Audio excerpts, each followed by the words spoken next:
Hello dear friends, welcome है आप सभी का तनु क्लासेस 8 को मैं। तो दोस्तों आज हम लोग ज्योग्राफी ने भूगोल के ऑब्जेक्टिव क्वेश्चन एमसीक्यू सॉल्व करेंगे जो ऑफिशियल मॉडल पेपर यानी मॉडल सेट से लिया गया है। इनमें से सभी क्वेश्चन से बोर्ड एग्जाम में पूछे गए हैं, इसलिए मैं चाहूंगा कि आप सभी क्वेश्चन को डील करेंगे। सारे क्वेश्चन का आंसर को मेरे साथ कमेंट करते हुए चलेंगे। तो चलिए देखते हैं। सबसे फर्स्ट क्वेश्चन करा कि राष्ट्रीय राजमार्ग नंबर 3 किन्हें मिलाता है? The national highway number 3 joins Agra को मुंबई से या फिर चेन्नई को मुंबई से या फिर चेन्नई को कोलकाता से या फिर मुंबई को कोलकाता से। देखिए ये जो NH3 की बात की जा रही है, NH3 यानी NH नंबर 3 की बात की जा रही है, तो ये जो मिलाती है ये आगरा को मुंबई से मिलाती है। किसको? आगरा को मुंबई से मिलाती है। इसकी जो टोटल लंबाई है 1161 किलोमीटर। कितना?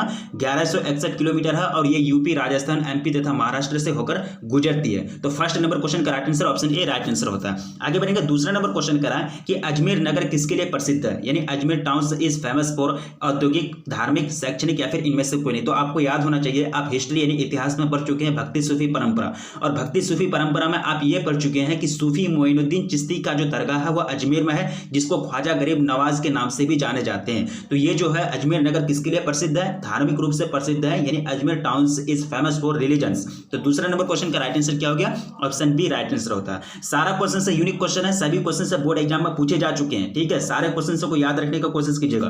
क्वेश्चन नंबर थर्ड करा कि भूटिया जनजाति का संबंध है, यानी Bhutia tribe is related to कौन सा स्टेट से आता है, कौन सा प्रांत? तमिलनाडु, मध्य प्रदेश या फिर कर्नाटक या फिर उत्तराखंड। देखिए ये जो भूटिया जनजाति है ये उत्तराखंड में पाई जाती है, और ये भूटिया जनजाति का जो उत्पत्ति हुई थी, यानी जो ये अपना अस्तित्व में जो आया था, यह मंगोल जनजाति से आया था। यानी यह जनजाति भूटिया जनजाति मंगोल जनजाति से उत्पत्ति हुई है इसकी, और यह एक अर्ध घुमंतु जनजाति है। ठीक है, तो थर्ड नंबर क्वेश्चन का right answer option D right answer होता है। आगे बढ़ेंगे। Question number fourth. Question number कह रहा है कि मैक्सिको में स्थानांतरित कृषि की प्रथा को डैश कहते हैं। ठीक है, रोका कहते हैं, मिल्पा कहते हैं, लदान कहते हैं, फिर झूम कहते हैं। The practice of shifting cultivation is called dash in Mexico. ठीक है, आपके सामने चार ऑप्शन रखा गया। चौथा नंबर क्वेश्चन देखिए, ये जो जाना जाता है मिल्पा के नाम से जाना जाता है, यानी मैक्सिको में स्थानांतरित कृषि को क्या कहते हैं? मिल्पा कृषि कहते हैं। स्थानांतरित कृषि किसको कहते हैं? ये सब चीज आपको बता दिया गया है स्थानांतरित कृषि के बारे में, यानी ऐसा कृषि जो एक जगह पर नहीं की जाती है, एक साल के बाद दूसरा जगह चल जाता है, वहां के जंगल को काट करके फिर खेती की जाती है, वहां का उर्वरक क्षमता खत्म होने पर फिर वो खेती वहां खेत छोड़ करके दूसरी जगह जाकर के करता है। तो ये जो कृषि करते थे ना, आदिम लोग करते थे, यानी आदिम जो जाति होते थे जंगल में, वही लोग ये कृषि करते थे। और इसमें मिट्टी की जो उर्वरता क्षमता है ये 2 साल या 3 साल के अंतर्गत खत्म हो जाती थी, जिसके कारण वो लोग को स्थानांतरण होना पड़ता था, ट्रांसफर होना पड़ता था, दूसरे जगह जाना पड़ता था। इसलिए इस कृषि का नाम क्या पड़ गया? स्थानांतरित कृषि पड़ गया। ठीक है, इसको झूम की कृषि भी कहते हैं, झूम कल्टीवेशन भी कहते हैं। तो फोर्थ नंबर क्वेश्चन का right answer option B right answer होता है। आगे बढ़ेंगे क्वेश्चन नंबर 5 की ओर। 2011 के अनुसार आपको पूछा गया, देखिए 2011 में जनगणना हुआ था, तो 2011 के अनुसार आपको हर एक क्वेश्चन से पूछा जाता है, यानी उसी के डेटा बेस्ड आपको क्वेश्चन से पूछे जाते हैं। 2021 में जनगणना होना है तो हुआ नहीं है, तो उसका डेटा तो अभी है नहीं, तो उससे क्वेश्चंस आपको नहीं आते हैं। तो 2011 की जनगणना के अनुसार बिहार का जो लिंग अनुपात है वह कितना है? यानी आपको ऑप्शन दिया गया है as per 2011 20 and 11 census Bihar sex ratio is. ठीक है, आपके सामने चार ऑप्शन रखा गया। जो ये बिहार का जो सेक्स रेशो है वह है 916। कितना? यानी 2011 के अनुसार जो बिहार में जो जनगणना हुआ था तो उसके अनुसार बिहार का लिंग अनुपात जो है 916 है। कहने का मतलब ये कि 1000 पुरुष पर लिंग अनुपात किसको कहते हैं? सेक्स रेशियो किसको कहते हैं? 1000 पुरुष पर महिला की कितना संख्या है उसी को कहते हैं लिंग अनुपात। तो 916 लिंग अनुपात बिहार का 916। तो कहने का मतलब ये हुआ कि बिहार में 1000 पुरुष पर 916 महिला है। कितना है? 916 महिला है। तो ये सारा चीज आपको पूरा तरह से बता दिया गया है, आपको पूरा तरह से ज्योग्राफी में पूरा तरह से बता दिया गया। जो भी इंपॉर्टेंस थ्योरी है, आपको रिक्वेस्ट करता हूं आपका जो भी चैप्टर अगर कंप्लीट नहीं है तो चैनल के प्लेलिस्ट में जाकर के कंप्लीट कर सकते हैं। तो फिफ्थ नंबर क्वेश्चन का right answer option C right answer होता है। आगे बढ़ेंगे। क्वेश्चन नंबर 6 काफी इंपॉर्टेंट क्वेश्चन है। क्वेश्चन करा है कि गेहूं किस प्रकार की जलवायु का पौधा है? ठीक है, which is the plant of which type of climate? Tropical या फिर वार्म ह्यूमिड या फिर टेम्परेचर या फिर वार्म ड्राई, उष्ण या फिर उष्ण आर्द्र, शीतोष्ण या फिर उष्ण शुष्क। तो गेहूं जो एक तरह से खेती है ये कौन सा? शीतोष्ण खेती है, यानी शीतोष्ण जो मौसम होता है, जो एक तरह से वातावरण होता है, इसमें गेहूं की खेती की जाती है। और मक्का के बाद जो है ना, मक्का के बाद गेहूं दूसरी बड़ी खेती है, दूसरा सबसे बड़ा फसल है, और ये रबी फसल के अंतर्गत आता है गेहूं। तो 6 नंबर क्वेश्चन का right answer option C right answer होता है। जो भी क्वेश्चन आपसे हल नहीं होता, जो भी आप आंसर नहीं दे पाते, उसको क्या करेंगे? ऐसे करके स्क्रीनशॉट ले लेंगे। ठीक है, स्क्रीनशॉट लेने के बाद आपसे क्या करेंगे? वो स्क्रीनशॉट को 1 से 2 बार देखेंगे तो आपको 100% याद हो जाएगा। तो याद रखने का ये भी एक तरीका होता है, याद करने का ये भी एक तरीका होता है आजकल के जमाने में, ठीक है। आगे बढ़ेंगे क्वेश्चन नंबर 7। क्वेश्चन नंबर 7 कह रहा है कि कोडरमा किसके लिए प्रसिद्ध है। कोडरमा की बात की जा रही है, तो कोडरमा जो है ये किसके लिए प्रसिद्ध है। ये कोडरमा जो है ना, ये कोडरमा पाया जाता है झारखंड में, यानी झारखंड, कोडरमा झारखंड का एक जिला का नाम है। और इसे ही कोडरमा को ही भारत का जो माइकल कैपिटल यानी माइका कैपिटल के नाम से जाना था। माइका कैपिटल, माइका किसको कहते हैं, अभ्रक को कहते हैं। तो अभ्रक के लिए फेमस है, तो अभ्रक आपका ऑप्शन बी में दिया है। तो कोडरमा किसके लिए प्रसिद्ध है, तो अभ्रक के लिए प्रसिद्ध है। Koderma is famous for mica, ठीक है। तो 7th नंबर क्वेश्चन का right answer option B right answer होता है। आगे बढ़ेंगे क्वेश्चन नंबर 8 की ओर। सारा क्वेश्चंस का आंसर को कमेंट करते हुए चलेंगे। देखिए बहुत सारे लोग कमेंट करते हैं कि सर मेरा कमेंट नहीं देखते हैं, सर मेरा कमेंट को आप एक तरह से इग्नोर कर देते हैं। ऐसा कोई बात नहीं है, सभी के कमेंट को देखते हैं, ठीक है। जब वीडियो लाइव चलती है ना, हमको सारा कमेंट दिखाई देता है। ऐसा नहीं कि हम कमेंट नहीं देखते हैं, जो जैसा कमेंट करते हैं, कोई अगर सवाल करते हैं, कोई अगर क्वेश्चन करते हैं तो फिर हम उसको बाद में रिप्लाई करने का कोशिश करते हैं, बाद में हम रिव्यू करते हैं। अगर पढ़ाते पढ़ाते बीच में अगर आप लोग का कमेंट देखेंगे तो एक ही वीडियो में हमको पूरा टाइम लग जाएगा, सभी का टाइम लॉस होगा, ठीक है। इसलिए आप लोग कमेंट कीजिए, सभी का कमेंट को हम लोग देखते हैं, सभी का कमेंट को हम रिव्यू करते हैं। जो कमेंट अच्छा पूछता है या फिर जो सवाल करते हैं तो उनको हम जवाब देने की कोशिश करते हैं। तो आप लोग ये मत सोचिए कि हम जो कमेंट करते हैं ये सर नहीं देखते हैं, ऐसा कोई बात नहीं है, ठीक है। तो चलिए क्वेश्चन नंबर 8 करा है कि भारत के निम्नलिखित बंदरगाहों में से कौन सा मालाबार तट पर अवस्थित है। Which one of the following ports of India is located on Malabar coast, ठीक है। चेन्नई या फिर हल्दिया या फिर पारादीप या फिर कोच्चि। तो कोच्चि के बारे में आपको बताया गया है, तो ये जो है ये कोच्चि बंदरगाह, ठीक है। यानी भारत के निम्नलिखित बंदरगाहों में से कौन सा मालाबार तट पर अवस्थित है। तो कोच्चि जो बंदरगाह है यानी कोच्चि जो पोर्ट है ये कहाँ, मालाबार कोस्ट पर स्थित है, अवस्थित है, यानी लोकेटेड है, ठीक है। तो इस तरह से 8वां नंबर क्वेश्चन का आपका राइट आंसर होता है ऑप्शन डी। आगे बढ़ेंगे क्वेश्चन नंबर 9। क्वेश्चन नंबर 9 काफी सिंपल क्वेश्चन है। ज्योग्राफी का क्वेश्चन काफी इंटरेस्टिंग क्वेश्चन होता है, क्योंकि ज्योग्राफी में आप जानते हैं कि हमारा जो है देश का आकृति कैसा है, भूभाग कैसा है, ये सारा चीज में आपको एक तरह से जानकारी यानी नॉलेज मिलता है, ठीक है। क्वेश्चन करा कि ऑस्ट्रेलिया के शीतोष्ण घास के क्षेत्र को क्या कहते हैं।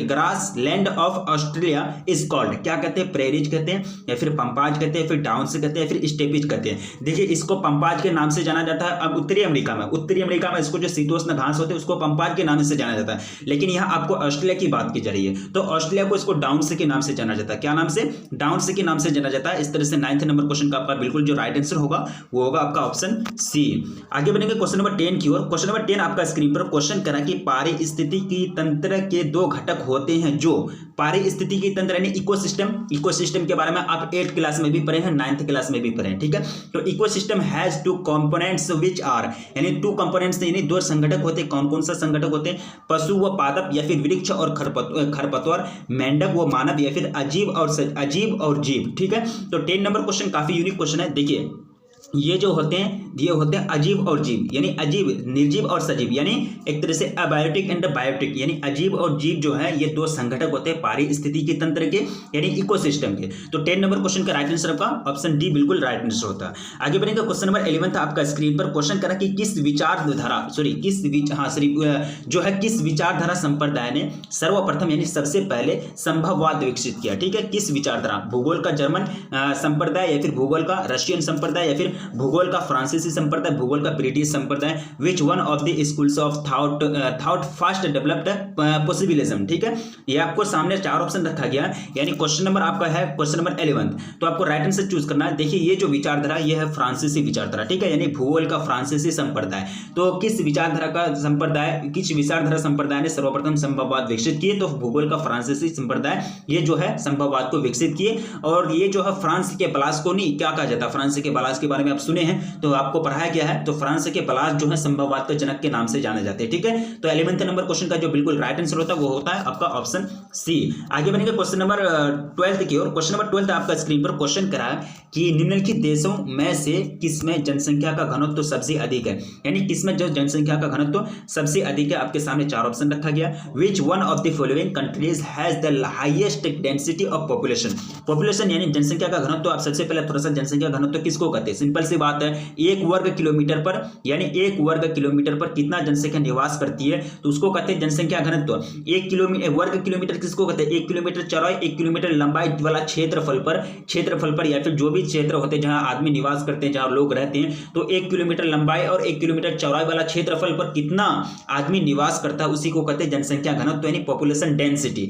तो निम्नलिखित देशों में जो सबसे कम किसमें जनसंख्या घनत्व सबसे अधिक है, वही आपसे पूछा जा रहा। तो जनसंख्या घनत्व जो सबसे अधिक है ना, वो है बांग्लादेश में। किसमें जनसंख्या घनत्व सबसे ज्यादा बांग्लादेश में। लेकिन अगर जनसंख्या की बात की जाए तो हो जाएगा आपका भारत में, ठीक है। लेकिन घनत्व और जनसंख्या में अंतर होता है। जनसंख्या किसी भी देश का टोटल लोगों की संख्या होती है, और जनसंख्या घनत्व ये होता है कि 1 किलोमीटर पर कितना जनसंख्या निवास करती है। तो ये दोनों फैक्टर बिल्कुल अलग है, दोनों अलग थलग फैक्टर है, ठीक है। अगर आपको बात कही जाए कि निम्नलिखित देशों में से किसमें जनसंख्या सबसे अधिक है, यहाँ घनत्व अगर हम मिटा देंगे तो क्या हो जाएगा, कौन सा हो जाएगा, भारत राइट आंसर हो जाएगा। लेकिन यहाँ घनत्व की बात की जा रही है तो बांग्लादेश। कहने का मतलब ये हुआ कि 1 किलोमीटर क्षेत्रफल पर बांग्लादेश में ज्यादा से ज्यादा लोग रह रहे हैं पाकिस्तान, श्रीलंका और भारत के कंपेरिजन में, मुकाबले में, ठीक है। तो 12वां नंबर क्वेश्चन का राइट आंसर क्या होगा, ऑप्शन ए राइट आंसर होता है। आगे बढ़ेंगे क्वेश्चन नंबर 13 की ओर। क्वेश्चन नंबर 13 आपका स्क्रीन पर क्वेश्चन कह रहा है कि किन देशों में आयु लिंग पिरामिड का आधार विस्तृत और शिखर संकीर्ण होता है। In which country the base of the age sex pyramid is broad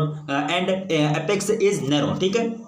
आपके सामने 4 ऑप्शन रखा गया। 13 नंबर क्वेश्चन आपका स्क्रीन पर। तो आयु लिंग पिरामिड को ही जनसंख्या पिरामिड के नाम से जाना जाता है, इसमें कंफ्यूजन नहीं होना है। अगर आपको आयु लिंग पिरामिड की जगह आपको बोल दिया जाएगा कि जनसंख्या पिरामिड, तो आपको कंफ्यूजन नहीं होना है, क्योंकि आयु लिंग पिरामिड ही जनसंख्या पिरामिड होती है, जनसंख्या पिरामिड ही आयु लिंग पिरामिड होती है। दोनों का मीनिंग जो होता है वो सेम होता है, ठीक है। लेकिन आपको राइट आंसर चूज करना। क्वेश्चन जो कह रहा है विकास से विकसित देश या फिर विकासशील देश, अल्प विकसित या फिर उपयुक्त, डेवलप्ड कंट्रीज, डेवलपिंग कंट्रीज या फिर अंडर डेवलप्ड कंट्रीज या फिर नन ऑफ दिस। तो 13 नंबर क्वेश्चन का जो राइट आंसर होगा वो होगा आपका विकासशील देश। यानी किन देशों में आयु लिंग पिरामिड का आधार विस्तृत यानी फैला हुआ है, और शिखर यानी जो उसका वो एपेक्स है, जो वो क्या है, नैरो है। नैरो का मतलब होता है छोटा, यानी रूप वहां जाकर के सिकुड़ गया। तो आयु लिंग पिरामिड एक तरह से विस्तृत क्या करता है, आयु लिंग पिरामिड क्या करता है, यानी आयु के आधार पर लोगों की क्या करता है, वर्गीकरण करता है, लोगों का वर्गीकरण करके उसका बंटवारा करके उसका अध्ययन करता है। यही होता है आयु लिंग पिरामिड का काम। तो 13 नंबर क्वेश्चन का right answer option B right answer होता है। आगे बढ़ेंगे क्वेश्चन नंबर 14 की ओर। क्वेश्चन नंबर 14 आपका स्क्रीन पर क्वेश्चन कह रहा है कि निम्न आयु समूह में जनसंख्या का आकार उन देशों में बड़ा होता है जहां the size of population in lower age group is larger in countries where, ठीक है। यहाँ पर जन्म दर उच्च या फिर जन्म दर निम्न, मृत्यु दर उच्च या फिर मृत्यु दर निम्न, birth rate is high, birth rate is low, death rate is high, death rate is slow, ठीक है, यानी लो। तो आपको राइट आंसर चूज करना है 14 नंबर क्वेश्चन। तो ये जो हो जाएंगे राइट आंसर, मृत्यु दर निम्न है, यानी निम्न आयु समूह में जनसंख्या का आकार उन देशों में बड़ा होता है जहां मृत्यु दर कम है। जाहिर सी बात है, मृत्यु दर कम होगा तो कम लोग मरेंगे, कम लोग एक तरह से मृत्यु का शिकार, एक तरह से डेथ होंगे। तो वहां क्या होगा कि जनसंख्या बढ़ेगा, तो वहां क्या होगा, जनसंख्या का जो है जनसंख्या यानी पॉपुलेशन का जो साइज है वो क्या हो जाएगा, बढ़ जाएगा। तो 14 नंबर क्वेश्चन का बिल्कुल राइट आंसर आपका ऑप्शन डी राइट आंसर होता है। आगे बढ़ेंगे क्वेश्चन नंबर 15 की ओर। क्वेश्चन नंबर 15 आपका स्क्रीन पर क्वेश्चन कह रहा है कि विनिर्माण शब्द, यानी विनिर्माण का शब्द का मतलब आपको बता दिया गया थ्योरी में। विनिर्माण का सिंपल सी बात है, टेक्नोलॉजी के माध्यम से या फिर टेक्नोलॉजी नहीं जिसको औद्योगिक कहते हैं, टेक्नोलॉजी के माध्यम से या फिर हाथ के माध्यम से या फिर किसी यंत्र के माध्यम से या फिर किसी मशीन के माध्यम से किसी भी चीज का निर्माण करना, किसी भी चीज को बनाना क्या कहलाता है, विनिर्माण कहलाता है। क्या कहलाता है उसको, विनिर्माण यानी मैन्युफैक्चरिंग कहलाता है। ये पूरा तरह से आपको ये जो वर्ड है विनिर्माण, इसका पूरा तरह से आपको एक्सप्लेन करके थ्योरी वाला वीडियो में आपको बता दिया गया, फिर भी आपको याद होना चाहिए, दोबारा हम बता दिए, ठीक है। तो विनिर्माण शब्द निम्नलिखित में से किस प्रकार के क्रियाकलाप से संबंधित है। Which one of the following types of activities are related to word manufacturing, primary, secondary, तीसरी या फिर चतुर्थ। तो ये जो है किससे संबंधित है, ये है आपका द्वितीय यानी सेकेंडरी अल्कोहल से, यानी सेकेंडरी क्रियाकलाप से, ठीक है। तो आपको बताया गया प्राथमिक क्रियाकलाप, द्वितीय क्रियाकलाप, तृतीय क्रियाकलाप, चतुर्थक और पंचम क्रियाकलाप तक आपको बताया गया। और द्वितीय प्राथमिक क्रियाकलाप जो होते हैं, कृषि वाला काम जो होता है, खेती बाड़ी वाला जो काम होता है, उसको प्राइमरी सेक्टर कहते हैं। और द्वितीय सेक्टर में क्या होता है कि कच्चा माल, यानी जो कृषि से क्षेत्र जो कच्चा माल पदार्थ होते हैं उसको प्राप्त करके द्वितीय क्षेत्र में उसको बदला जाता है उपयोग की वस्तु में, यानी ऐसा फॉर्म में बदला जाता है जिसको डायरेक्टली कंज्यूमर, यानी जो उपभोक्ता होते हैं, कंज्यूमर, जो हम लोग क्या है कंज्यूमर है, किसी वस्तु को इस्तेमाल करते हैं, तो वो चीज को बनाया जाता है। यानी अगर एग्जांपल लिया जाए गेहूं से, सिंपल सी बात है, हम सारा सिंपल फॉर्मूला एग्जांपल लेते हैं ताकि सबको समझ में आए। गेहूं से अगर ब्रेड बनाएंगे ना, गेहूं से क्या बनाया जाएगा, आटा बनेगा पहले। तो आटा से क्या बना, यहाँ आटा जो बना, आटा को कहते हैं मध्यवर्ती वस्तु, गेहूं को कहते हैं कृषि क्षेत्र यानी कृषि आधारित वस्तु। तो गेहूं से आटा बना, आटा से क्या बना, ब्रेड बना। तो ये फाइनली जो ब्रेड है, ब्रेड एक तरह से बन के तैयार हो गया कंज्यूमर के लिए, उपभोक्ता के लिए। अब ब्रेड का इस्तेमाल किया जा सकता है। तो ये जो काम है गेहूं से आटा बनाना, आटा से ब्रेड बनाना, ये काम है ना, ये क्रियाकलाप है ना, एक्टिविटी है ना, तो इसी को कहते हैं द्वितीय क्रियाकलाप यानी सेकेंडरी सेक्टर के अंदर इसको रखा गया है। तो 50 नंबर क्वेश्चन का right answer option D right answer होता है। विनिर्माण शब्द किससे संबंधित है, तो द्वितीय क्रियाकलाप से संबंधित है, नहीं सेकेंडरी सेक्टर से संबंधित है। आगे बढ़ेंगे क्वेश्चन नंबर 16 आपका स्क्रीन पर। क्वेश्चन कह रहा है कि सर्वाधिक सड़क घनत्व और सबसे अधिक वाहनों की संख्या निम्नलिखित में से किस महादेश में है। तो ये भी चीज आपको परिवहन और संचार में आपको पूरा तरह से बता दिया गया। आप चैप्टर परिवहन और संचार आपको ज्योग्राफी में कंप्लीट है, अगर आप कवर नहीं किए तो जाइए कवर कीजिए। आपका जो भी क्वेश्चन है उससे पूछे जाएंगे, सारा क्वेश्चन से आपको हल हो जाएगा, क्योंकि वो चैप्टर जो कवर किए हैं तो उसमें कोई ऐसा थ्योरी नहीं है जो आपका जो उस चैप्टर से रिलेटेड क्वेश्चन भी आएंगे तो आपका 100% हल हो जाएगा। क्योंकि चैप्टर आपको ऐसे पढ़ाया जाता है, ऐसे हम लोग एक तरह से पढ़ाने का कोशिश करते हैं, या फिर ऐसे हम लोग एक तरह से एक्सप्रेस करने का कोशिश करते हैं थ्योरी को, जिससे सारा क्वेश्चन से सॉल्व हो जाए। इस चैप्टर से रिलेटेड कोई भी क्वेश्चन आपके सामने आए तो वो क्वेश्चन का आप आंसर देने में नहीं चूक करें, ठीक है, यानी मिस्टेक नहीं करें। तो क्वेश्चन कह रहा है कि सर्वाधिक सड़क घनत्व सबसे अधिक वाहनों की संख्या निम्नलिखित में से किस प्रदेश में यानी महादेश में पाई जाती है। Which one of the following countries has largest road density and number of vehicles, north America, Europe, या फिर अफ्रीका, या फिर ऑस्ट्रेलिया। तो 16 नंबर क्वेश्चन का जो राइट आंसर होगा वो होगा नॉर्थ अमेरिका यानी उत्तरी अमेरिका में होता है, ठीक है। सबसे ज्यादा वाहनों की संख्या पाई जाती है, रोड वगैरह काफी विकसित है, यानी उत्तरी अमेरिका में जो रोड में है, राजमार्ग है, जो भी है, रोड होंगे, रोड साइड होंगे, सबसे ज्यादा विकसित है। और गाड़ी जो है यानी वाहन की संख्या सबसे ज्यादा है, क्योंकि अमेरिका जानते हैं ना डेवलप कर लिया है, सबके पास पैसा है भाई, तो सबके पास पैसा होगा तो सबके पास गाड़ी होगा। तो 16 नंबर क्वेश्चन का राइट आंसर आपका ऑप्शन ए राइट आंसर होता है। आगे बढ़ेंगे क्वेश्चन नंबर 17। क्वेश्चन नंबर 17 कह रहा है कि माराकाइबो-पत्तन निम्न में से किस देश में अवस्थित है, यानी Maracaibo port is situated in which of the following country. आपके सामने वेनेजुएला, ईरान, या फिर जापान, या फिर कनाडा। 17 नंबर क्वेश्चन देखिए, ये जो है वेनेजुएला में ये है क्या, मतलब ये माराकाइबो-पत्तन अवस्थित है। और वेनेजुएला ओपेक का सदस्य है, ओपेक का सदस्य जहां हम लोग पढ़े थे, ओपेक के बारे में आपको बताया गया था। ओपेक के बारे में आपको यानी क्या है कि एक तरह से ये एक तरह से ओपेक जो संगठन है, ये कच्चा तेल का मतलब निर्यात करता है, ये एक संगठन है। तो ओपेक का संगठन कौन है, वेनेजुएला। तो वेनेजुएला है ना, ये दक्षिणी अमेरिका का महाद्वीप का एक देश है, यानी दक्षिणी अमेरिका जो है वो महाद्वीप है, तो उसी के अंदर आता है ये देश, ठीक है। तो वेनेजुएला इसका राइट आंसर होगा। अगला क्वेश्चन डील करेंगे क्वेश्चन नंबर 18।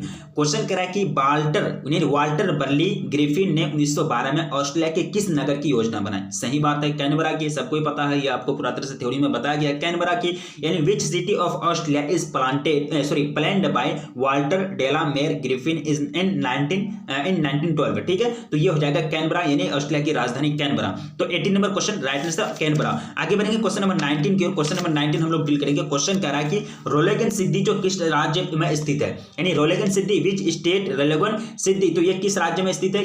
ये चैप्टर हम लोग जस्ट आज ही डील करेंगे। रोलेगन सिद्धि के बारे में आपको बताया जाएगा। तो ये रोलेगन सिद्धि जो है ये महाराष्ट्र में है। कहां है, महाराष्ट्र में, यानी 19 नंबर क्वेश्चन का राइट आंसर जो हो जाएगा वो महाराष्ट्र हो जाएगा। यानी रोलेगन सिद्धि महाराष्ट्र के एक गांव है, यानी भल्लेज है, जो पर्यावरण की दृष्टि से काफी मतलब जो है काफी अच्छा विकसित कर चुका है पर्यावरण की दृष्टि से, और उसको आदर्श गांव माना जाता है पर्यावरण की दृष्टि से। किस दृष्टि से, पर्यावरण की दृष्टि से। तो 19 number question option B correct answer. अगला क्वेश्चन करा 20 नंबर क्वेश्चन करा कि सेवा क्षेत्र में सम्मिलित है, यानी सर्विस सेक्टर इज इंक्लूडेड। तो सर्विस सेक्टर में क्या क्या है वही आपसे पूछा जा रहा है। सर्विस सेक्टर में tertiary activities, quaternary activities, quaternary activities, या फिर ऑल ऑफ देम। तो सेवा क्षेत्र में क्या क्या सम्मिलित है, सबको पता है। सेवा क्षेत्र में उपरोक्त तो सभी होते हैं, तृतीय क्रियाकलाप होते हैं, चतुर्थ क्रियाकलाप होते हैं, पंचम क्रियाकलाप होते हैं। फर्स्ट और सेकेंड यानी प्रथम और द्वितीय क्रियाकलाप को छोड़ करके ये तीनों जो क्रियाकलाप है तो सेवा क्षेत्र में सम्मिलित होते हैं। तो राइट आंसर क्या हो गया, ऑल ऑफ दिस यानी उपरोक्त सभी। आगे क्वेश्चन करा 20 नंबर 1 क्वेश्चन कि भारत में कोयला निक्षेप का जो लगभग 80% भाग किस प्रकार का है। 80% भाग कोयला का 3 प्रकार होता है, एंथ्रासाइट, बिटुमिनस, लिग्नाइट पीट। एंथ्रासाइट, बिटुमिनस, लिग्नाइट पीट यानी कैटेगरी के आधार पर, यानी इसका गुण के आधार पर, इसका प्रॉपर्टी के आधार पर इसको 4 वर्ग में बांटा गया है, 4 कैटेगरी में बांटा गया है। एंथ्रासाइट, बिटुमिनस, लिग्नाइट पीट। तो ये जो है ये कौन सा है, 80% जो भाग है इंडिया में तो वो है बिटुमिनस प्रकार का। यानी भारत में कोयले निक्षेप का लगभग 80% भाग किस प्रकार का है, तो बिटुमिनस प्रकार का है। About 18% of India's coal reserve of which type, तो बिटुमिनस इज करेक्ट आंसर। अगला क्वेश्चन डील करेंगे। क्वेश्चन कह रहा है कि पेट्रो रसायन उद्योग के लिए निम्नलिखित में से कौन सा कच्चा माल है, यानी विच one of the following is the raw material for petrochemical industry. लोहा, पेट्रोल, लोहा, कोयला या फिर पेट्रोल या फिर बॉक्साइट। सिंपल सी बात है, बच्चा भी इसका आंसर दे देगा पेट्रोल। ठीक है, तो 22 number question option C correct answer. Question 23 कह रहा है कि इंदिरा गांधी नहर कमान क्षेत्र में सतत पोषणीय विकास के लिए इनमें से सबसे महत्वपूर्ण कारक जो है कौन सा है, यानी which of the following is the importance factor for sustainable development in Indira Gandhi canal area. ठीक है, तो आपको राइट आंसर चूज करना है। तो ये जो है पारितंत्र का, यानी पारितंत्र विकास क्या है, पारितंत्र विकास सबसे क्या है महत्वपूर्ण कारक है। क्वेश्चन नंबर 24 कह रहा है कि वर्तमान समय में इंडियन एयरलाइंस को किस नाम से जाना जाता है, यानी यानी अभी रिसेंटली जो जाना जाता है, रिसेंट टाइम में जो इंडियन एयरलाइंस को जो जाना जाता है किस नाम से जाना जाता है, एयरलाइंस या फिर इंडियन या फिर एयरवेज या फिर इंडियन में से कोई नहीं। तो ये जो जाने जाते हैं किस नाम से, तो इंडियन के नाम से जाने जाते हैं। क्या नाम से, इंडियन के नाम से जाने जाते हैं। क्वेश्चन कह रहा है कि बिहार निम्नलिखित में से किस पत्तन का पृष्ठ प्रदेश है, मुंबई, कोलकाता या फिर पारादीप या फिर Mormugao. Bihar is the hinterland of the following port. ठीक है, 4 के 4 पोर्ट दिया गया है आपको, 4 पोर्ट में से कौन सा पोर्ट राइट आंसर होगा, वो होगा आपका यानी कोलकाता, यानी बांग्लादेश। WP का जो पोर्ट है कोलकाता पोर्ट, तो इसी से मतलब पृष्ठ प्रदेश है, यानी बिहार निम्नलिखित में से किस पत्तन का पृष्ठ प्रदेश है, तो कोलकाता का पृष्ठ प्रदेश है। क्वेश्चन नंबर 26 कह रहा है कि झाबुआ जिला किस राज्य में है, यानी Jhabua district is in which state, कौन सा स्टेट में, कौन सा प्रांत में है, मध्य प्रदेश, उत्तर प्रदेश, झारखंड या फिर इनमें से कोई नहीं। तो झाबुआ जिला जो है ये कहाँ आता है, मध्य प्रदेश में आता है, यानी MP में आता है। अगला क्वेश्चन डील करेंगे। क्वेश्चन नंबर 27 कह रहा है कि परमाणु ऊर्जा आयोग की स्थापना कब की गई थी, 20 नंबर क्वेश्चन। देखिए, परमाणु ऊर्जा आयोग की जो स्थापना की गई थी, ये की गई थी 3 अगस्त 1948 को। कब, 3 अगस्त 1948 को। ऑप्शन है आपका करेक्ट आंसर है, थोड़ा सा ध्यान दीजिएगा। और परमाणु ऊर्जा विभाग, परमाणु ऊर्जा आयोग और परमाणु ऊर्जा विभाग की जो स्थापना हुई थी वो 1954 में। ठीक है, तो इस तरह से राइट आंसर क्या हो गया, 27 नंबर क्वेश्चन का ऑप्शन ए राइट आंसर होता है। When was atomic energy commission established, 1948। ठीक है, 1948।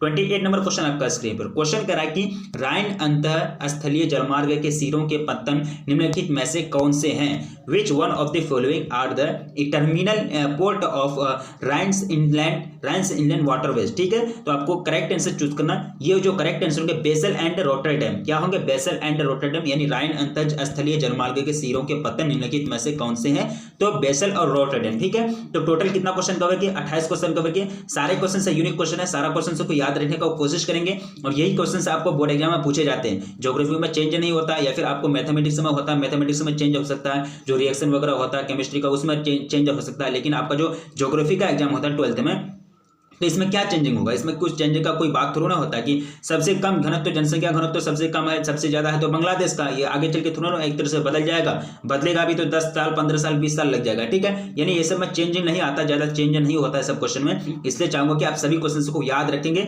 पारिस्थितिकी तंत्र के 2 घटक होते हैं, अजीब और जीव। ठीक है, आगे चल के थोड़ा ना हो जाएगा खरपतवार, तो ये सब चीज कभी बदलने वाला चीज नहीं है, तो इसलिए ये सब चीज आपको डायरेक्ट आपको बोर्ड एग्जाम में पूछ दिया जाता है, सेम टू सेम। अगर आप चैनल पर पहली बार विजिट कर रहे हैं तो प्लीज चैनल को सब्सक्राइब कर लीजिए। आपको तो लग ही गया होगा कि पूरा तरह से आपकी तैयारी कराई जाती है बोर्ड एग्जाम के लिए, और पूरा चैप्टर आप लोग का क्लियर हो रहा है। थ्योरी के साथ ऑब्जेक्टिव सब्जेक्टिव क्वेश्चन दोनों कराए जाते हैं। जो चैप्टर आप लोग का कंप्लीट नहीं है तो चैनल का प्लेलिस्ट में जाइए, वहां जाकर के आप कंप्लीट कर सकते हैं। तो 28 नंबर क्वेश्चन कवर किया। वीडियो को अगर लाइक नहीं किए तो प्लीज वीडियो को भी लाइक कर दीजिए, क्योंकि वीडियो बनाने में काफी मेहनत लगती है। अपने दोस्तों में एक बार जम करके शेयर कर दीजिए, क्योंकि उनको इस तरह का कंटेंट इनको नहीं मिलेगा, और अच्छे तरह से मार्क्स लाने के लिए एक तरह से अच्छा कंटेंट मिलना बहुत जरूरी है। तो रखिए अपना ख्याल, मिलेंगे फिर नेक्स्ट वीडियो में, तब तक के लिए जय।